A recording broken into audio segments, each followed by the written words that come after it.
ঐতিহ্যবাহী প্রেসিডেন্সি বিশ্ববিদ্যালয়ে হামলা ভাঙচুরের ঘটনার নিন্দায় সব মহল। আর এবার বার্তা পাঠালো প্রেসিডেন্সি বিশ্ববিদ্যালয়ের মানোন্নয়নে গঠিত উপদেষ্টা গোষ্ঠী। হামলার ঘটনার নিরপেক্ষ তদন্তের দাবি করল তারা।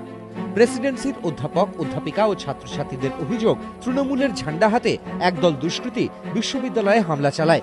আক্রান্ত হন ছাত্রছাত্রীরা। কিন্তু তৃণমূলের দাবি, অর্থমন্ত্রী এবং মুখ্যমন্ত্রীকে নিগ্রহের প্রতিবাদে কলেজ স্ট্রিটে তাদের শান্তি মিছিলের উপরই প্রথমে প্রেসিডেন্সির ভেতর থেকে হামলা চালানো হয়। বিশ্ববিদ্যালয়ে হামলার প্রতিবাদে সরব হন উপাচার্য মালবিকা সরকার। কিন্তু বিশ্ববিদ্যালয় কর্তৃপক্ষের ভূমিকার সমালোচনা করে উপাচার্যের ইতিহাস ভূগোল নিয়ে প্রশ্ন তোলেন সুব্রত মুখোপাধ্যায়। এ নিয়ে চাপানুতোরের মাঝেই উপাচার্য মালবিকা সরকারের পাশে দাঁড়ালো প্রেসিডেন্সির মানোন্নয়নে গঠিত উপদেষ্টা গোষ্ঠী। হামলার ঘটনায় উদ্বেগ প্রকাশ করে উপদেষ্টা গোষ্ঠীর চেয়ারম্যান সুগত বসু এক বিবৃতিতে জানিয়েছেন, উপাচার্য মালবিকা সরকারের সাহসিকতাকে সাধুবাদ জানাই। প্রেসিডেন্সি বিশ্ববিদ্যালয়ে হামলার ঘটনার নিরপেক্ষ তদন্ত দাবি করছে। মুখ্যমন্ত্রী যেভাবে উপাচার্যের সঙ্গে কথা বলে ব্যবস্থা নেওয়ার আশ্বাস দিয়েছেন তার প্রশংসা করি।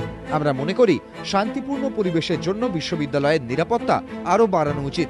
প্রেসিডেন্সি কাণ্ডে জোড়াসাঁকো থানায় তৃণমূল নেতা পার্থ বসু ও টিএমসিপি নেতা তমগ্ন ঘোষের নাম উল্লেখ করে লিখিত অভিযোগ দায়ের করেন প্রেসিডেন্সির ছাত্র দেবর্ষী চক্রবর্তী। মুখ্যমন্ত্রীর নির্দেশে ধরপাকড় শুরু হলেও এখনো পর্যন্ত এই দুই নেতা গ্রেপ্তার না হওয়ায় প্রশ্ন উঠছে। ঠিক এই পরিস্থিতিতে প্রেসিডেন্সি বিশ্ববিদ্যালয়ের উপদেষ্টা গোষ্ঠীর এই বার্তা তাৎপর্যপূর্ণ বলেই মনে করছেন রাজনৈতিক পর্যবেক্ষকরা। এবিপি আনন্দ।